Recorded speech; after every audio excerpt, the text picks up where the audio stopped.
महाराष्ट्र की राजनीति में कुछ सालों पहले एक शख्स ने दस्तक दी थी। नया अध्याय शुरू किया, नया अंदाज, नया तेवर, नई राजनीति की शुरुआत की। किसी ने कहा कि यह उत्पातू तोड़े दस्ते की राजनीति है, तो किसी ने कहा कि यह वो नेता है जो उल जलूल बोलता है। संज्ञाएं अलग अलग दी गई। आप समझ गए होंगे मैं किसकी ओर इशारा कर रहा हूं, क्योंकि बड़े चेहरों को इशारों में ही समझा जाता है। जी हां, मैं बात कर रहा हूं मनसे के अध्यक्ष यानी कि महाराष्ट्र नवनिर्माण सेना के अध्यक्ष राज ठाकरे की। राज जी, आपका स्वागत है। राज जी, आपकी एक रैली कलवा में थी, आप फिर परेशान दिखाई दी। हूं मनसे के अध्यक्ष यानी कि महाराष्ट्र नवनिर्माण सेना के अध्यक्ष राज ठाकरे की। राज जी, आपका स्वागत है। राज जी, आपकी एक रैली कलवा में थी, आप फिर परेशान दिखाई दिए हिंदी मीडिया से, अंग्रेजी मीडिया से, और फिर एक कहीं ना कहीं इशारों में आपने परप्रांतियों का मुद्दा उठाने की कोशिश की। नहीं, अगर आपको मैंने क्या कहा अगर ठीक से समझा होगा तो मैं आपको बताता हूं कि एग्जैक्टली पहले क्या होता था वो मैंने बताया। कि जब मैं रैलीज लेता था और मेरा जब भाषण मराठी में होता था, तब हिंदी और इंग्लिश चैनल के लोग बिना समझे उसको किसी भी तरह से तोड़ मरोड़ के, वो गलत ट्रांसलेशन करके वो लोगों तक दिखाते थे और दो समाज के बीच में भड़काते थे। वही बात मैंने कल की। अभी भी जो कुछ इंटरव्यूज जो चल रहे थे, कोई कंस्ट्रक्टिव सवाल ही नहीं पूछ रहा है। हमारे पारिवारिक क्या संबंध है और घर में क्या होता है और बाला साहब का क्या और ये क्या। लोकसभा के इलेक्शन है, मुझे लगता है कि आप पॉलिटिकल अगर कुछ सवाल होंगे तो मुझे बताइए, मैं जवाब देने के लिए तैयार हूं। बाकी जो सवाल होंगे उसके लिए मैं अभी जवाब देना मैंने बंद कर दिया है। नहीं, लेकिन राज जी और नहीं, मुझे आने दो। कल भी मैंने जो बात की थी कलवा में, वो भी मैंने यही कहा था कि लोग यहां पे आ रहे हैं। यहां पे आज सुरक्षा की जो बात है, इतने बॉम्ब ब्लास्ट हुए हैं, कौन आ रहा है कौन जा रहा है समझ में नहीं आ रहा है। इतने बरसों से यहां पे जो नॉन महाराष्ट्रन लोग रह रहे हैं, बहुत सारे प्रांत के लोग रह रहे हैं, जो दो दो जनरेशन, तीन तीन जनरेशन यहां पे रह रहे हैं। आप कभी जाके उनको पूछ लीजिए कि आपको कभी परेशानी हुई, आपको कभी तकलीफ उठानी पड़ी। आज अगर मैंने एक एग्जाम्पल दिया था, वो आपने सुना होगा उसमें, या मालूम नहीं कितना दिखाया, कि एक रितेश देशमुख की मैंने बात की, वो लिफ्ट वाला एक उदाहरण। अभी पता नहीं चलेगा भाई कौन आ रहा है, लिफ्ट में कौन है। आज अपने देश में देखा जाए तो आज रेप केसेस जो बढ़ रहे हैं, महिला सुरक्षित नहीं है। ऐसी स्थिति में अगर कौन आ रहा है, मुंबई में भी नहीं है राज जी। मैं मुंबई की बोल रहा हूं, मैं मुंबई की बात कर रहा हूं, मैं बाकी और जगह की नहीं है। हर जगह पे ये सारी चीजें हो रही है। ऐसी स्थिति में अगर किसी भी राज्य में, मैं सिर्फ मुंबई की बात नहीं कर रहा हूं, किसी भी राज्य में अगर बाहर से कोई लोग आते हैं जिनका अता पता नहीं है, जो कौन आ रहा है मालूम नहीं, कहां रह रहा है मालूम नहीं, क्या काम कर रहा है मालूम नहीं, उसकी आइडेंटिफिकेशन ही नहीं है, तो किसी भी स्टेट में ये तो प्रॉब्लम क्रिएट होंगे ही, और इससे अनरेस्ट बढ़ेगा। तो यानी अगर आप तो मारकुटाई शुरू हो जाएगी आपकी। नहीं, आप सिर्फ उतना ही देखते हैं, उसके पहले क्या क्या हुआ ये आपको मालूम ही नहीं है, क्योंकि आपको कभी इंटरेस्ट ही नहीं होता उन सारी चीजों में। खास करके आप हिंदी चैनल और इंग्लिश चैनल को आपकी नाराजगी अभी भी कायम बिल्कुल है, बिल्कुल, उसमें तो वो तो जाएगी ही नहीं। बात ऐसी है कि आपको उससे कोई मतलब ही नहीं होता कि ये क्यों हुआ। आज तक किसी ने मुझे पूछा नहीं। आप मिलते बहुत कम थे ना राज? नहीं, मैं सबको मिलता हूं, मैं सबको मिलता हूं। और जब बिना कैमरा के जब मिलते हैं तो सारे सामने वाले एग्री कर देते हैं, नहीं आप जो बोल रहे हैं वो सच है। यहां पे जो उत्तर प्रदेश और बिहार से लोग रहते हैं, उनको जब मैं ये बात करता हूं, क्योंकि वो या तो वो मेरे साथ जब बात करते हैं वो भी एग्री करते हैं। आज उनका रहना भी उनको भी परेशानियां आज उठानी पड़ रही है। लेकिन राज जी, और भी तो प्रांत के लोग आते हैं, आपको जो परेशानी है वो यूपी और बिहार की है। क्योंकि अब अगर आप किसी भी पुलिस स्टेशन में चले जाएंगे तो आज महाराष्ट्र में जो ज्यादातर क्राइम रेट जो बढ़ रहा है वो कहां से है, आप एक बार देख लीजिए। अभी बीच में एक यहां पे मोर्चा निकला था, आपको याद होगा, कि जहां पे पुलिस को मारा था, महिला पुलिसों को मारा था, मीडिया को मारा था, सबको मारा था। कौन लोग थे वो? उसमें सारे के सारे जितने भी लोग थे, यहां के लोकल मुस्लिम्स नहीं थे। उत्तर प्रदेश, बिहार, इस जगह से आए हुए थ्रू बांग्लादेश, ऐसे बहुत सारे उसमें जो मुस्लिम थे। क्या है, यहां पे रहने वाला जो आदमी होता है ना, भले वो मुस्लिम भी हो या कोई भी हो, जिसका परिवार यहां होता है, जिसका बिजनेस या नौकरी या सारी चीजें यहीं पे होती है। आपका गुस्सा आज भी यूपी बिहार पे कायम है? बात यूपी बिहार की नहीं है, आप गलत पकड़ रहे हो। आप क्या है, कुछ लोगों के लिए पूरे स्टेट को बोल रहे हो आप। ये मैंने बहुत बार कहा है कि आपको मैंने जो दो नाम बताए थे, ऐसे ही बात करते वक्त मैंने कहा था कि मुंशी प्रेमचंद या डॉक्टर हरिवंश राय बच्चन अगर आते हैं, राज ठाकरे रेड कारपेट डाल देगा। अब तो बच्चन साहब को भी आपने गले लगा लिया है। मैंने गले नहीं लगाया, आपने फिर भी वही बात बोल रहा हूं मैं। आप गलत फहमी, आधा दिखाते आधा नहीं दिखाते ना। क्या हुआ है, आपके न्यूज चैनल नहीं रहे, वो एंटरटेनमेंट चैनल बन गए। अच्छा, आपको सिर्फ न्यूज में एंटरटेनमेंट चाहिए, बाकी कोई चीज नहीं चाहिए आपको। जब मैंने ये बात कही थी, आज भी मेरे पास वो रिकॉर्ड है, शायद आपके पास नहीं होगा। नहीं राजी, उस इंटरव्यू जो कार्यक्रम था जिसमें बच्चन साहब थे, मुझे जो याद आता है, आप जब मंच पर गए, आपने माइक, वर्चा माइक आता खालती आणला, आप इशारों में बोलने के माहिर माने जाते हैं, इशारों में बहुत कुछ बोल देते हैं, तो वो क्या संकेत था, वर्चा माइक खालती आणला? उनकी हाइट, मेरी हाइट, बहुत बड़ा आदमी है, बहुत बड़े कलाकार है वो। और मैंने यही कहा था कि वो जब मैंने माइक नीचे किया तो मैंने इतना ही कहा था कि इतनी ऊंचाई से बात करने की मुझे आदत नहीं है। वो एक ह्यूमर था। अच्छा, वो एक ह्यूमर था। ये सब सारे बड़े लोग हैं। राजी, मैंने चूंकि आपसे बात करने के बाद उत्सुकताएं बहुत ज्यादा बढ़ जाती हैं और बहुत सारे सवाल मन में होते हैं। आप कभी यूपी बिहार गए हैं राजी? मैं एक बार उत्तर प्रदेश में लखनऊ में गया था। ये मन से बनने के पहले? जी, वहां क्या पाया था आपने? जब मैं गया था तब मुझे लगा कि दीवारों को सीमेंट नहीं लगा हुआ है, ईंटें दिख रही हैं हर घर में, बाहर दिख रही है। तो वैसे लोग नहीं, वैसे लखनऊ में देख नहीं पाया, क्योंकि मैं एक दिन के लिए गया था, कुछ घंटों के लिए। एक्चुअली मैं कुछ घंटों के लिए गया था, सो मैं लखनऊ, लोग कैसे, माफ करना, मैं 2 बार लखनऊ गया हूं। एक बार मैं गया था, एक बार मैं बाला साहब के साथ गया था, जब बाला साहब की केस थी उस वक्त गया था, लेकिन उस वक्त तो लखनऊ बंद था। तो लोग कैसे लगे थे आपको?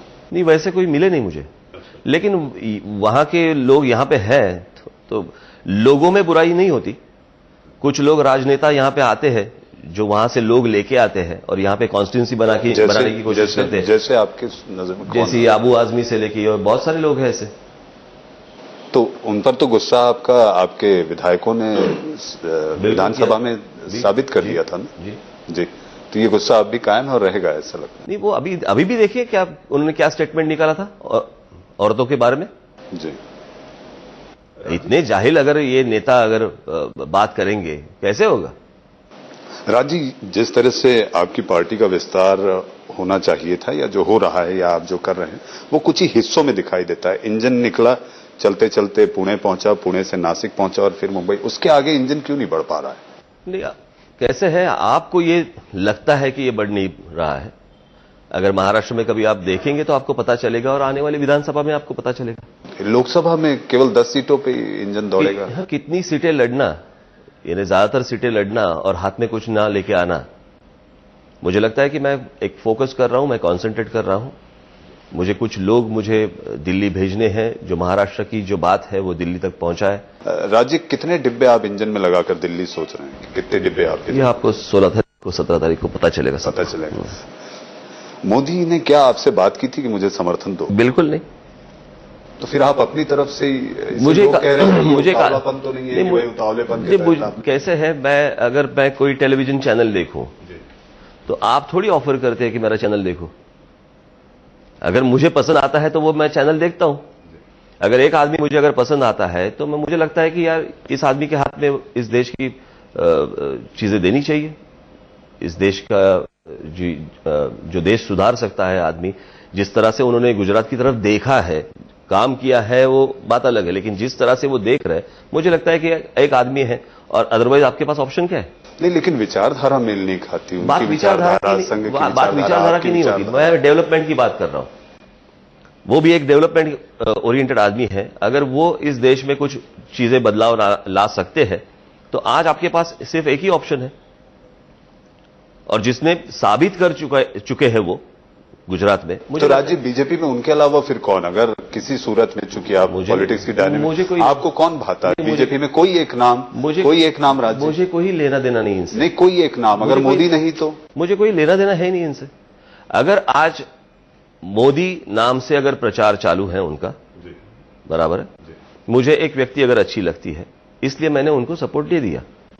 इसके अलावा या तो इसके अगेंस्ट में कि मुझे कुछ चाहिए, मुझे कोई मंत्री पद चाहिए या मैं कोई डिमांड कर रहा हूं, मुझे लगता है जिस आदमी को, एक काम करने वाला आदमी है, गुजरात अस्मिता की बात करते हैं, जिनको गुजरात अस्मिता समझ में आती है उनको मुझे लगता है महाराष्ट्र अस्मिता समझ में आएगी।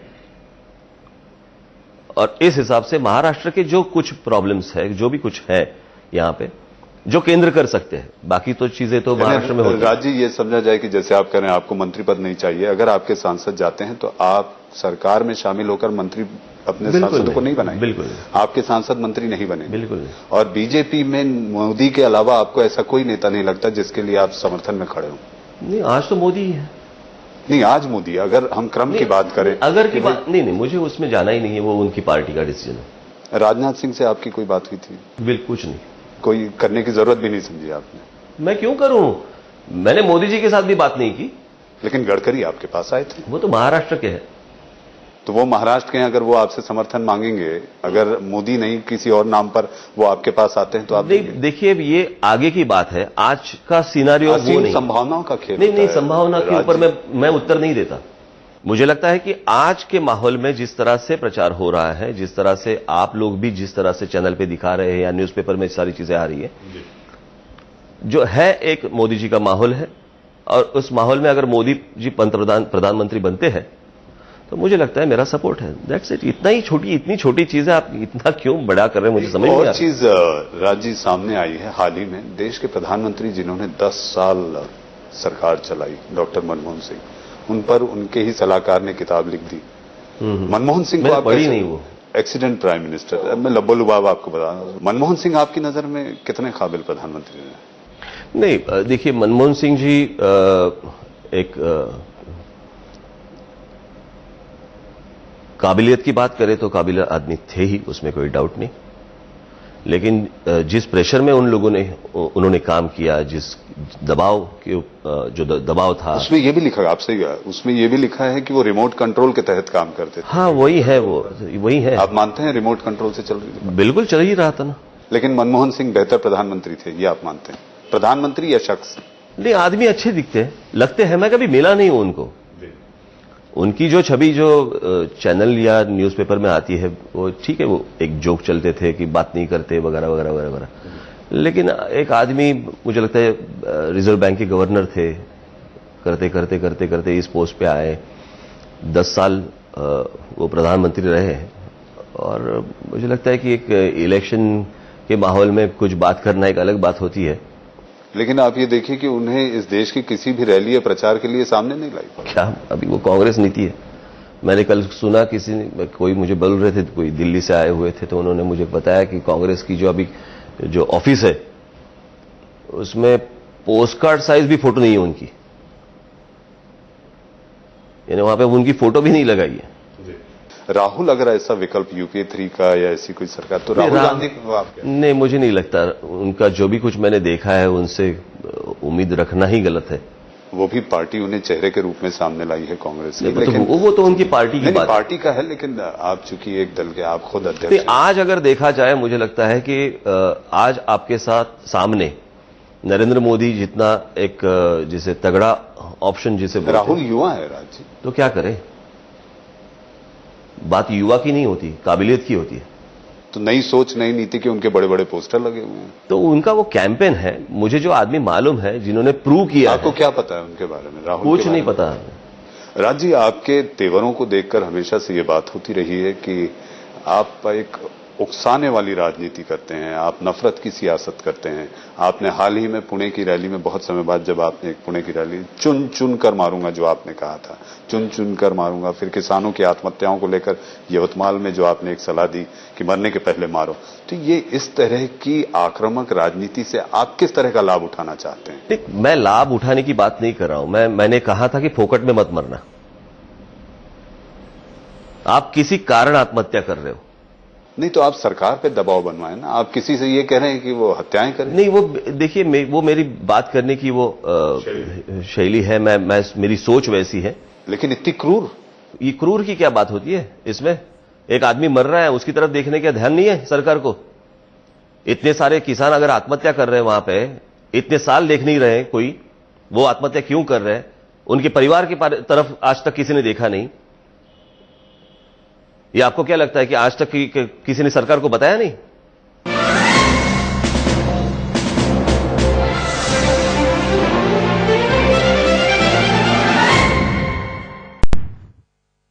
आपकी तमाम मोर्चों पर मुख्यमंत्री से बात होती रही है। हाल ही में टोल का आपने मुद्दा उठाया, फिर कोल्ड स्टोरेज में मुख्यमंत्री किसी से कहते हैं कि टोल का झोल तो खत्म हो गया। तो अब क्या एमएनएस के पास फिर आखिर मुद्दे क्या है? मुझे लगता है कि आपको पूरा एक तो इशू मालूम नहीं है। आप बीच बीच में मुंबई आया करो। मैं मुंबई रह रहा हूं और इस टोल के इशू को मैंने देखा है। तो 65 टोल नाके जब बंद हुए तो आपने दिखाया नहीं? नहीं, बिल्कुल दिखाया। नहीं, फिर उसके बारे में आप नहीं पूछ रहे कि एक आंदोलन होता है। लेकिन अब भी टोल चालू है। सुनिए मेरी बात, मैं टोल के खिलाफ नहीं हूं, ये पहले आप ध्यान जी। आपने तमाम वो लिस्ट दी थी जो मैं टोल के खिलाफ नहीं हूं। जो बिना कारण टोल चल रहे हैं, जहां साठगांठ के तहत जो चल रहे हैं, जहां पे लूट चल रही है। जी। अजीत पवार को लेकर आप खासी नाराजगी कई बार जता चुके हैं। अजीत पवार पोस्टरों के जरिए आपकी नाराजगी दिखी। तो अजीत पवार, क्या आपको लगता है, आपने एक उसमें कहा था कि अगर वो नहीं सुधरे तो वो अपने पैरों पे नहीं लौट पाएंगे, ऐसी कुछ एक वाकया था? ऐसी कुछ नहीं हुआ था। पहली बात, आप बोलते हैं मुंबई में रहते हैं, मालूम को कुछ नहीं होता।